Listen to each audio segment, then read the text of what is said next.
Bienvenue sur la chaîne JFR 900, je suis ravi de vous retrouver aujourd'hui pour une nouvelle revue. Aujourd'hui, comme vous pouvez le voir devant vos yeux ébahis ou pas, je vais vous parler un petit peu du Overair X1 Pro Max.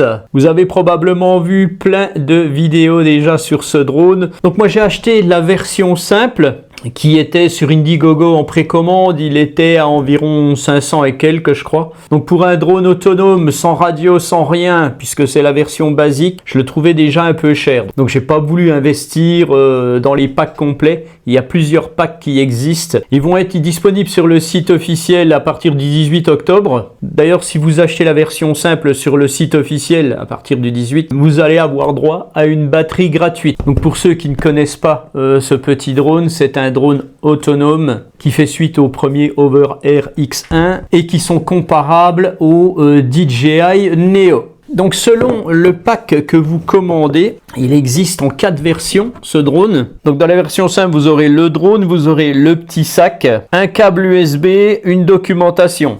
Tout ça pour 759 €. Voilà, alors c'est là que le bas blesse quand même parce que ils sont très bien hein, les Overair X1, d'accord, mais bon, le prix c'est juste pas possible. 750 balles, je vais vous montrer ce qu'il y a dans le pack. Alors, heureusement que je l'avais pas payé ce prix là au début. La première version était déjà chère, elle a été maintenant ils ont revu à la baisse puisqu'il est à même pas 400 €, ce qui est déjà pas mal pour un drone qui n'a rien du tout en fait au final, n'a pas de radiocommande. Il a pas, voilà. Alors que quand on voit DJI, eux, ils ont quand même sorti le Neo qui est, je vais pas dire aussi bon, mais pas loin. Donc le Neo est comparable à celui-ci, donc un peu meilleur dans les, je parle en version autonome, hein, dans les fonctions autonomes. Il sera probablement moins bon que les nouvelles versions Overair X1 Pro et Pro Max. Le Neo, lui, en fait, il fait 200 balles.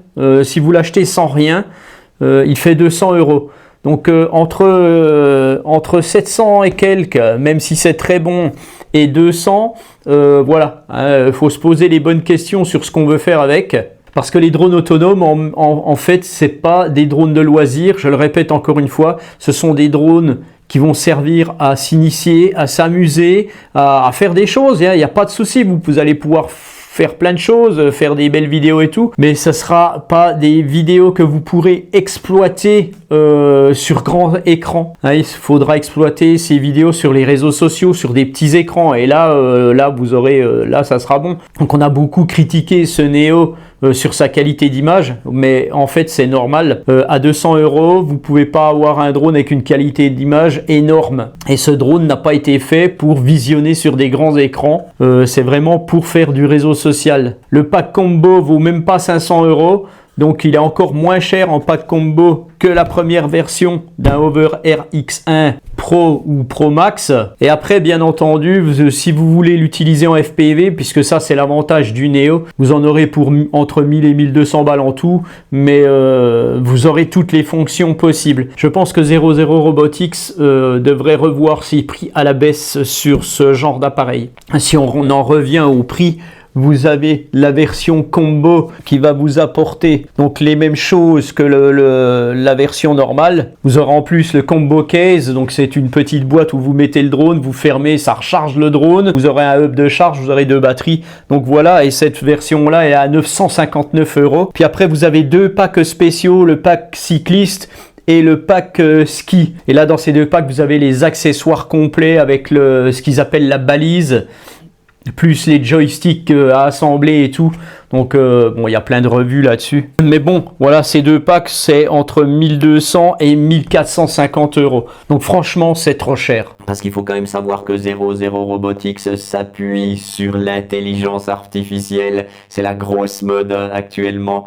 Et bien voilà, en s'appuyant là-dessus, on peut nous faire miroiter n'importe quoi. Alors, encore une fois, j'adore cette marque. À partir de 2025, vous allez voir des trucs pas possibles. Il y a des marques comme celle-ci qui vont s'entretuer pour faire des choses pas possibles. Ça va devenir une grosse folie. Ils vont inventer toutes sortes de choses, mais encore une fois, les prix vont être exorbitants. Donc quand vous recevez ce produit de luxe, Voilà, vous le recevez. Ça, c'est la petite pochette en carton qui insère la boîte. Donc, c'est super bien fait avec une petite image en relief et tout. Donc ça, c'est nickel.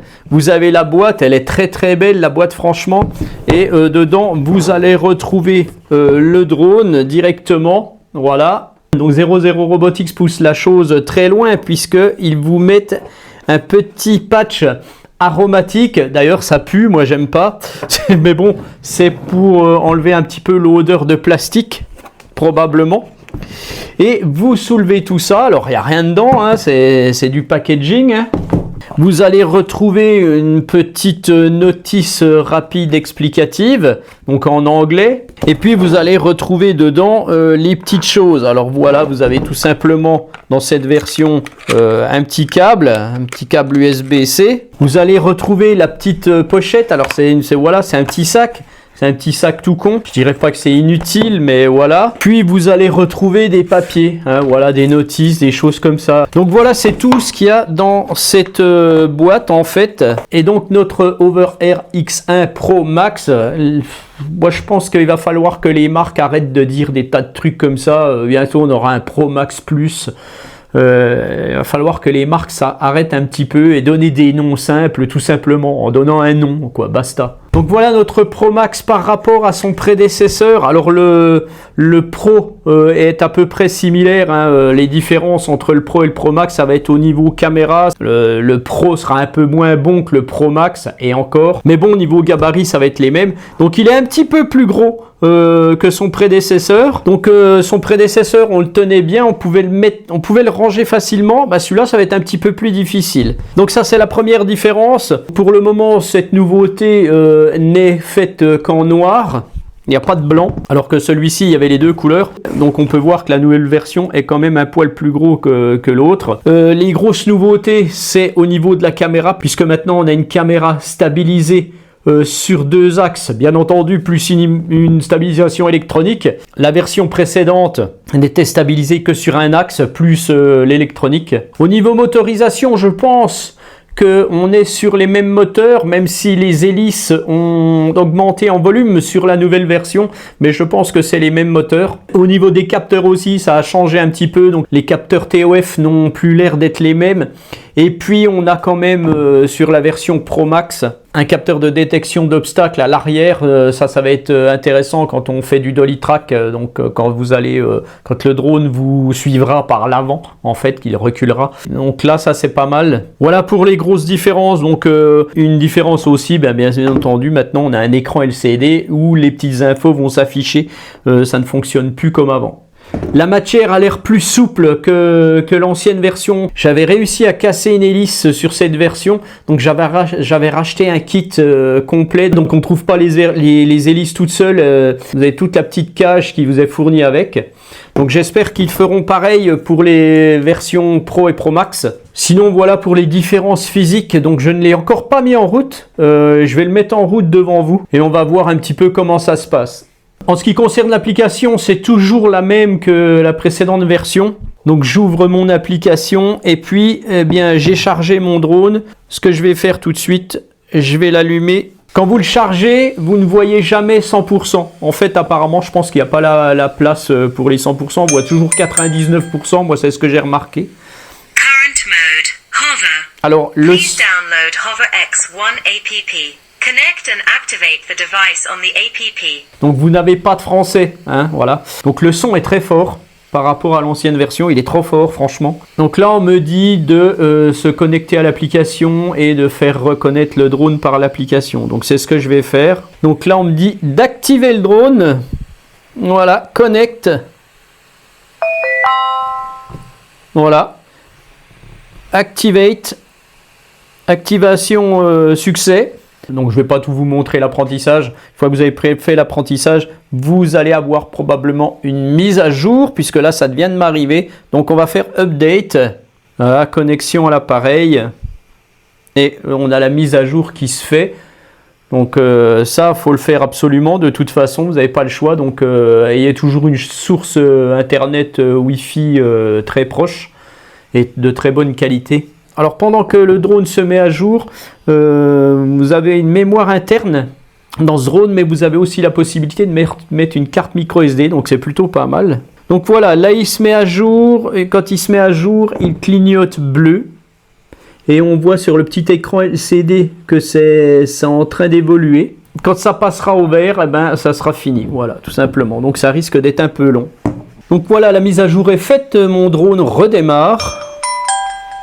Alors je trouve un peu dommage en fait qu'on ait toujours une application qui ne soit pas en français. Je pense que 00 Robotics devrait absolument faire cette amélioration sur leur application. Donc on a un contrôle manuel sur ce drone. Je vais aller dessus directement puisque c'est la grosse différence qu'on a avec celui-ci. Le contrôle manuel n'est apparemment pas le même puisque maintenant on a 2 joysticks virtuels avec un retour vidéo qui est au top. Donc ça c'est vraiment bien puisque là on va pouvoir le piloter beaucoup mieux que l'ancienne version. Et donc si vous n'avez pas acheté le gros pack et que vous avez seulement la version simple, eh bien vous allez être obligé de piloter ce drone manuellement avec les joysticks virtuels. Et donc on va voir tout de suite si je peux le piloter manuellement mais avec une manette de jeu. Voilà, donc là j'ai une manette de jeu classique, hein, ça marchera je pense avec toutes les manettes de jeu. J'ai donc téléchargé une application de mappage qui est l'application Mantis Gamepad Pro. Donc c'est une application qui sert à faire un mappage de votre manette avec des jeux vidéo sur les téléphones. Donc le but en fait c'est de ne plus se servir des joysticks virtuels mais bien de la télécommande, ce qui sera bien plus sympa pour le pilotage. Donc je vais activer Mantis Gamepad Pro, voilà. Donc j'ouvre mon application et je vais faire contrôle manuel. Voilà, et on voit que la petite icône de Mantis Gamepad Pro est ici. Donc ce que je vais faire, je vais associer les joysticks virtuels au joystick de ma télécommande. Donc je vais créer mes joysticks à l'aide de l'application Mantis. Donc le joystick gauche que je vais venir mettre ici. Le joystick droit que je vais venir mettre ici. Voilà, tac. Je vais regarder s'il est bien placé. Voilà, il faut bien les placer. Voilà. Donc je pense qu'il faut qu'on regarde aussi dans les paramétrages. Ben là, ça tombe bien parce que j'ai les paramétrages de vol.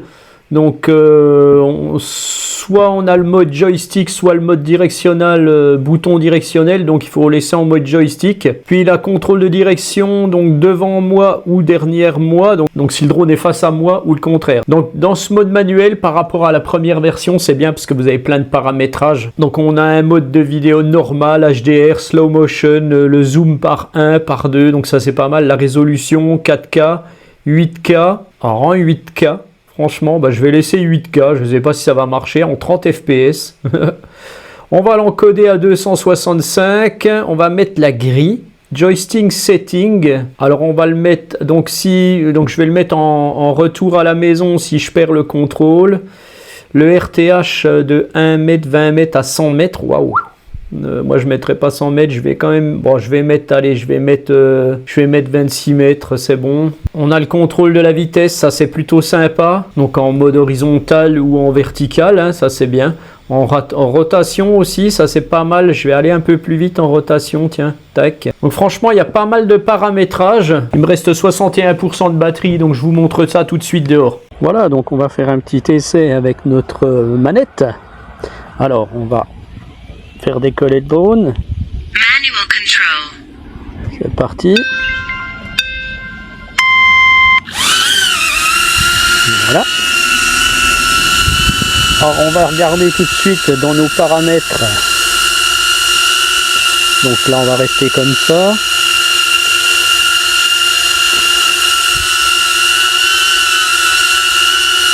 Je vais le mettre comme ça. Tac. Là, je vais le mettre à fond. Donc là, le drone a atterri, je ne sais pas pourquoi. On est en 8K 30 fps, allez c'est bon. Bon ben j'enregistre. Je vais faire décoller le drone. C'est parti. Alors je vais monter. Voilà, je monte. Alors ma manette a tendance à rester un petit peu coincée, donc c'est pas évident, mais bon, voilà. Je vous montre, je tourne,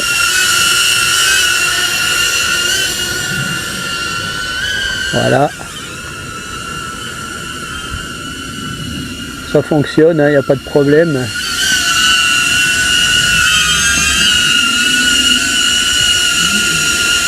Voilà.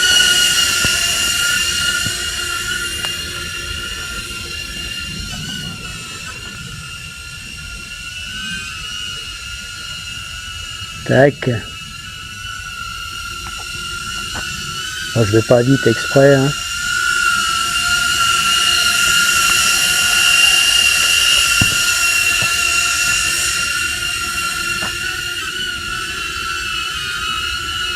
Il est un petit peu violent dans la rotation.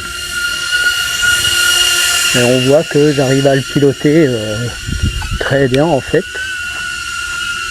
Alors ce que je vais faire, non, ça reste un petit peu coincé. Non, je vais arrêter de filmer, je vais aller dans mes paramètres, on va aller moins vite en rotation. Voilà.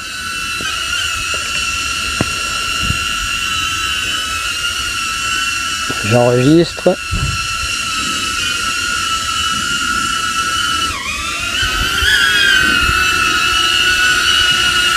Je vais faire avancer.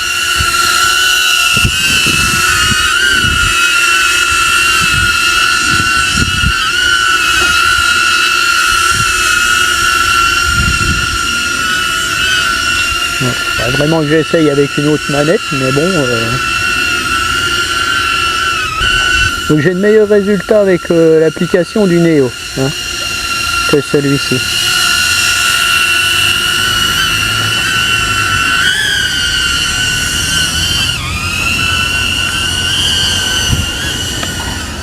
Oups là. Attention, voilà. Pas vraiment dans un endroit pour faire des tests. Hein.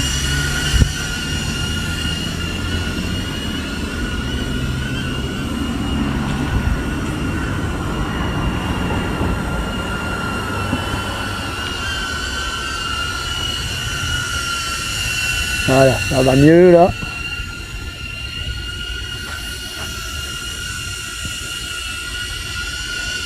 Voilà, ça se pilote super bien avec la manette. Alors, ce que je vais y faire un RTH avec le B. Tac, return. Alors, normalement, il devrait revenir, mon drone. Ouais, il revient. Alors, un RTH sans GPS, franchement, c'est sympa. Normalement, il va se poser. Oui, il se pose. Alors il va se poser, il se pose très vite. Voilà, impeccable.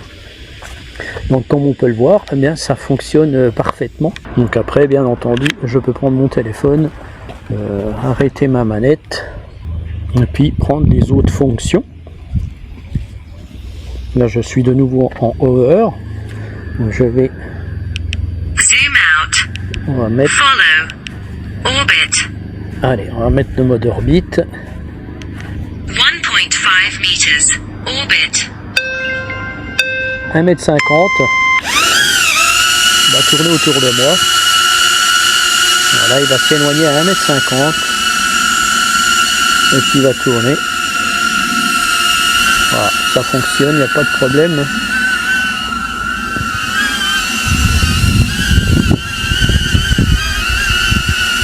Voilà.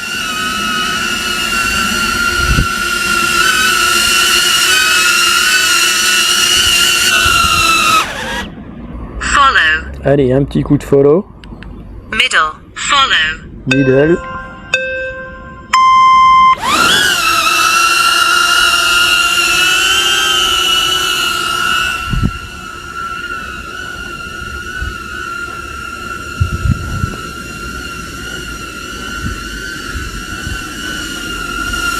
Donc il me filme. Alors, je peux pas vous faire grand chose en mode follow, hein. Vous savez pourquoi, pour ceux qui me suivent.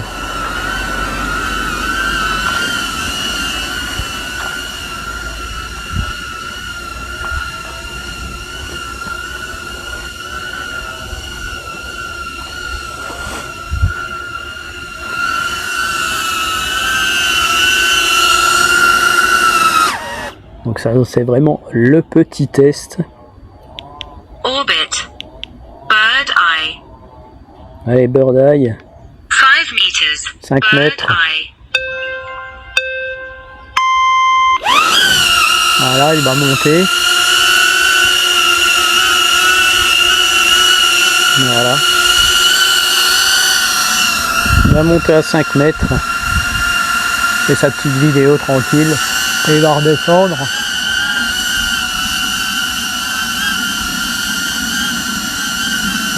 En fait, c'est exactement les mêmes fonctions que l'autre. Hein. Peut-être un peu optimisé. Allez, bien mon coco. Hop là. Middle. Dolly track.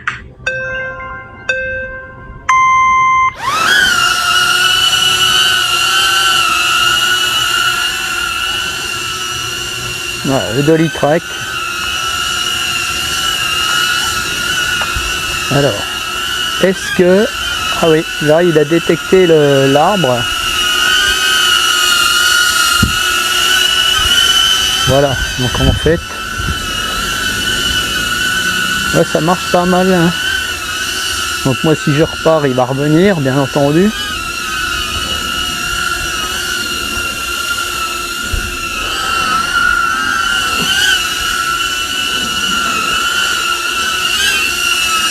Bon, son capteur fonctionne plutôt bien. Rôle de dolly track, ça se fera plutôt dans des endroits où un chemin où il n'y a vraiment rien. Voilà. Zoom out. Allez, on fait le zoom out. 1.5 meters. Zoom out. Alors là, il va aller à 1m50, c'est tout. Donc tout ça, ce sont des options que vous allez pouvoir paramétrer, hein, bien entendu. Hein. Voilà, là il va s'arrêter à 1m50, simplement, et il va revenir vers moi. Voilà, tout ça c'est paramétrable. Bon, c'est plutôt sympa. Voilà, je pense que la meilleure fonction de ce petit drone selfie, ça va être surtout le follow me. Je vous referai une vidéo hein, parce que là ça vous donne rien, c'est nul. Hein. J'essayerai de me traquer en vélo ou en quad, on verra. Donc je suis juste curieux de savoir si notre Pro Max va pouvoir faire un mode orbit autour de ce Goldorak. 1.5 meters. Orbit.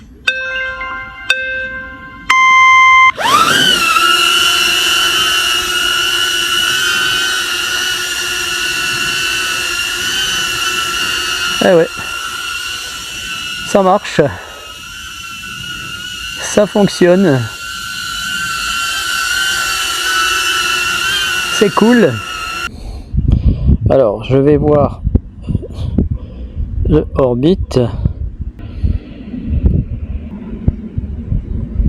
On va changer en clockwise, shooting mode vidéo.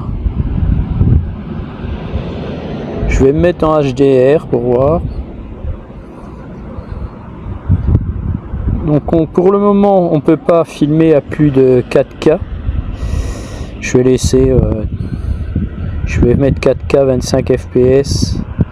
Voilà. Par contre le radius je vais laisser 1m50. Alors un angle de 360, on va faire 3 rotations, voilà, tac, ok, je vais revenir en arrière, et puis, eh bien, je vais activer le Smart Preview,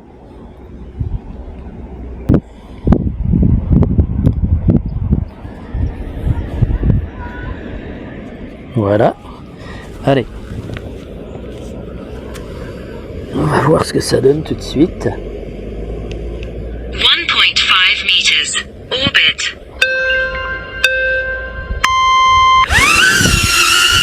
Voilà.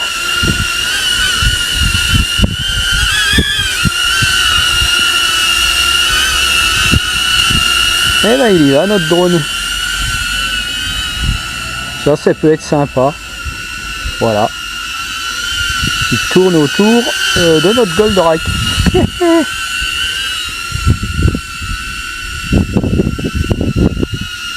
Alors j'avais réussi à le faire avec le premier Overair et avec le Neo j'avais pas réussi à le faire correctement.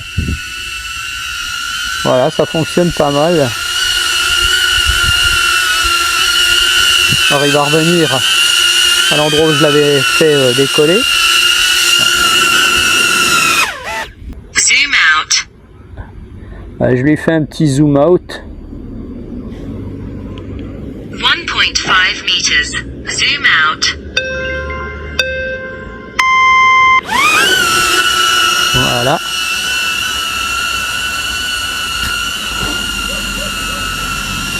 Ça fonctionne aussi, hein. Ça fonctionne aussi.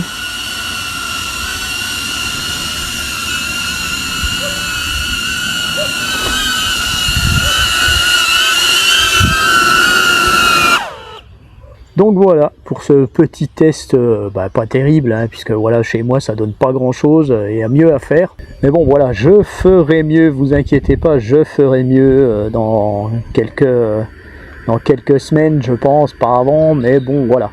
Donc je vous laisse et je vous dis à bientôt pour une autre vidéo. Allez, ciao.